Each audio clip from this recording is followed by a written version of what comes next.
Welcome back to the vlog, everybody. We are back here once again at the Emporium of Oddities and Miscellaneous Things. And if this is your first time tuning in, I'm Brad, I go by the Whalen, and this is my vlog on Truck Venture. So, we are preparing for a Overland trip in this Raptor at the end of the month. And if you haven't done it already, I urge you to go ahead and hit the like button and the subscribe button and hit that bell notification too while you're at it to stay tuned on all the content we have coming up, especially for my trip that's coming up in the Mojave Desert. So, what we're doing now is this vlog series is going to be about how to prepare for an overland trip, and we're going to go through all the things that we're going to do on this Raptor to make sure we're up to snuff and ready for kind of a pretty grueling little overland trip through the Mojave Desert, where it's pretty intense off-road activity for 3 days. So we're going to get started on that, and stay tuned for more.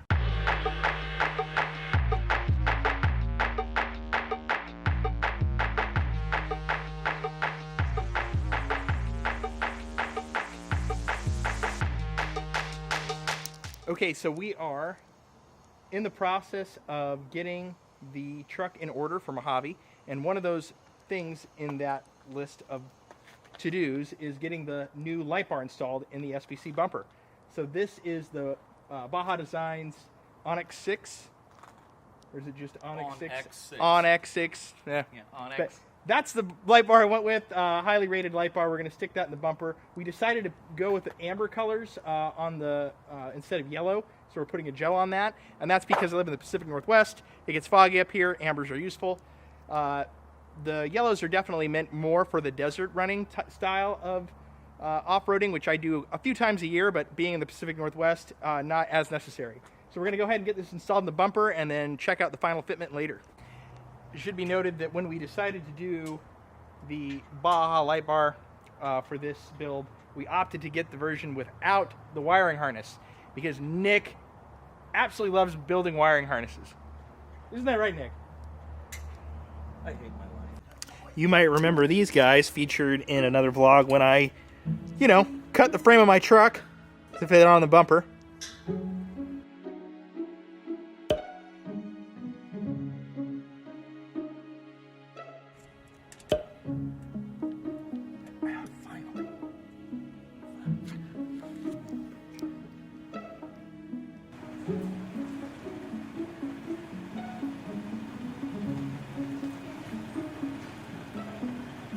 Okay, now's the part of the Mojave preparation of the vlog where we changed the brakes on the truck. You might recall that I did this not too long ago when we went to EBC pads from the stock OEM pads on the truck.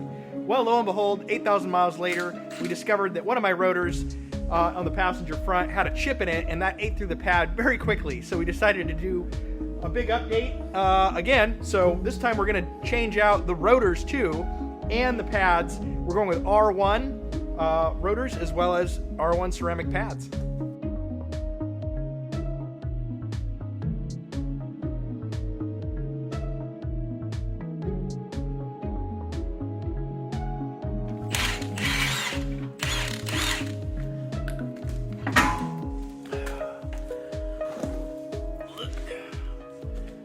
It'll be fine. It's just an oval.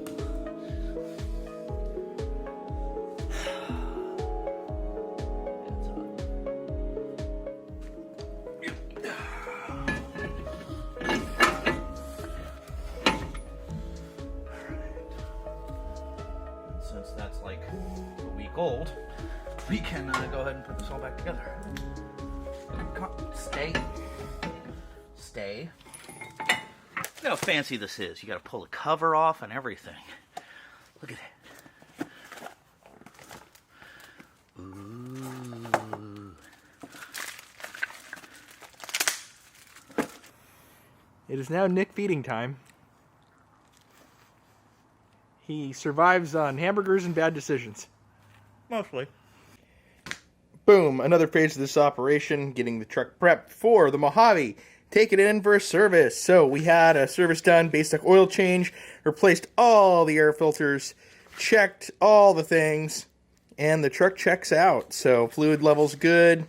Yeah, everything is passed. So that's another good thing to do before you head out on a big off-road adventure is make sure that everything is up to spec on the truck. All the things that you want to check and make sure are working properly are working.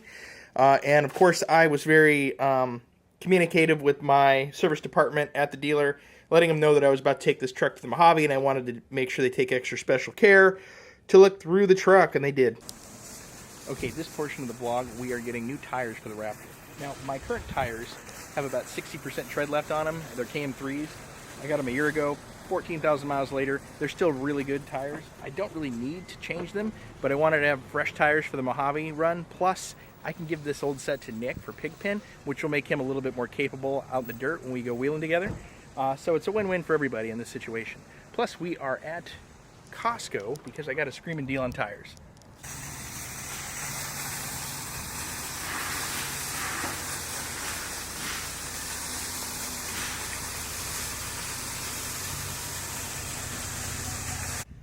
Okay, now's the part of the vlog in preparation for Mojave where we do some tent maintenance. I'm going to pop open the tent, let it air out because it's good to do that every now and then. And also I have to make a repair because when we were doing the cleaning of the tent before, we had the mold issue and got that all fixed. I accidentally burnt a hole in one of the pockets inside you put items in. So I'm going to repair that little hole and then air out the tent.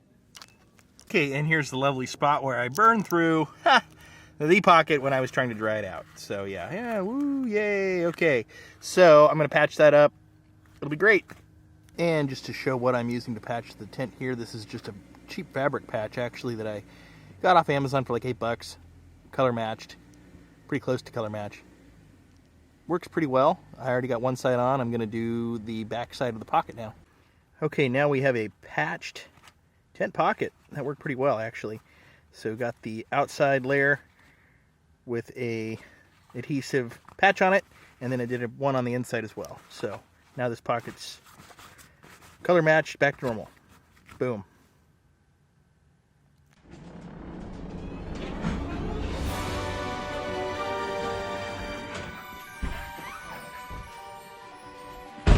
Hello, Jim, with some days.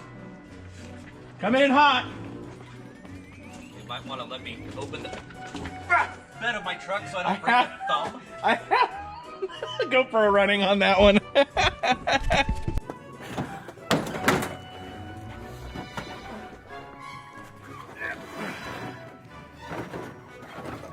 Okay, Mr. Nicholas, how do you feel about having some KM3s on Pigpen? Well, once I get the suspension high enough to actually clear them. And here is the fresh meat. These are actually 35 by 12.5 KM3s instead of these ones, which are 315s. Very interesting, little different, not too different, but a little different. Same tread pattern. 315s, 70s, yeah. 17s. So what I found is these ones are a little taller and seem a little bit narrower, but not in a bad way. I'm here at Alignment Specialties, which is a pretty renowned place around here for getting your alignment done. That's what they specialize in. We brought the truck in. It was off by a bit. They were able to get the alignment back to working order, so now we have a perfect alignment. And I'm excited to take this truck off-road. Now, chances are I'm going to throw the alignment out again when I'm in the off-road environment. Who knows? Maybe I won't. But if I drive it pretty hard, there's a chance that might happen. So I'll bring it back when I'm done with the trip and do a comparison to see how bad the alignment is compared to perfect alignment before the trip and then after the Mojave. And we magically find ourselves transported back to the Emporium of Oddities and Miscellaneous Things, where we are installing once and for all the 30-inch light bar from Baja Designs into the front bumper of this truck. So when we first got this light bar, unfortunately, they sent us the wrong mounting brackets to install the light bar, so we had to wait for the new ones to come in. So 2.5 weeks later, they're in, and we're mounting it. So this is the new bracket, which is actually for the Baja 30-inch flat light bar. This is the old bracket that we originally shipped, and it's for the 30-inch curved bar. You can see the height difference, which is what we were running into. And rather than fab up or modify the hell out of it, it was easier just to get a new set. Well, we could have spent $80 on a wiring harness from Baja Designs, but I happen to have a little bit of wire laying around, so just figured we'd end up making one. So pretty simple, 2 wires on one side, 3 on the other, And that's actually so you can dim the yellow lights or run them at full send. So one side runs this middle, the other side runs the yellows, and the third wire just dims them. So now to install.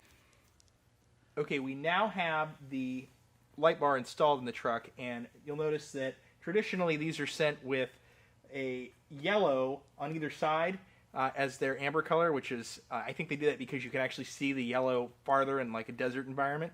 But I don't live in the desert, I live in the Pacific Northwest, so we decided to go with an actual traditional amber color for it. So instead of the yellow, we actually added red to the yellow for color theory to make it an amber orange color. We originally did try to do a straight up orange amber, but it still came out pretty yellow when we turned the light on. So by adding the red over the yellow, we were able to get that amber color we're looking for. Well, it happened again. This vlog isn't quite done yet. So, in our first actual maintenance on this roof rack, in a year and a half of some pretty hardcore off-roading and some pretty heavy usage, we were up here just cleaning things and tightening up some bolts, and found out that a lot of the rattles we found were from a couple of bolts that go down through the bottom of the rack into the body of the truck where we had the riv nuts installed, and 2 of them are missing. So we have a little bit of a rattle issue. And because of that, it's loosened up one on the other side. So unfortunately, I have to go get more stainless steel hardware because we don't want it to rust. So that puts us off for a day. But I will say, a year and a half worth of very, very hard use and a lot of use, this thing has held up really well.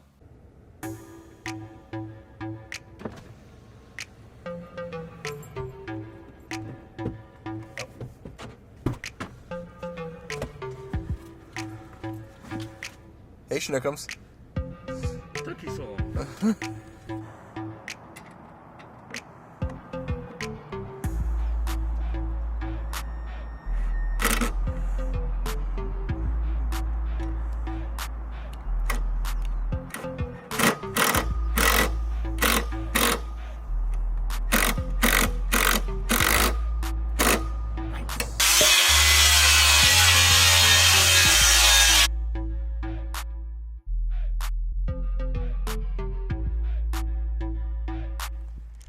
And we are ready to hit the road for Mojave tomorrow. Yes, tomorrow. This vlog, in all of its glory, is like 3 weeks in the making because we started this maintenance on the truck 3 weeks ago and everything culminating to now. So we're packing everything up and we're going to hit the road tomorrow, headed to layover in Tahoe, and then after that, Mojave to join the gang.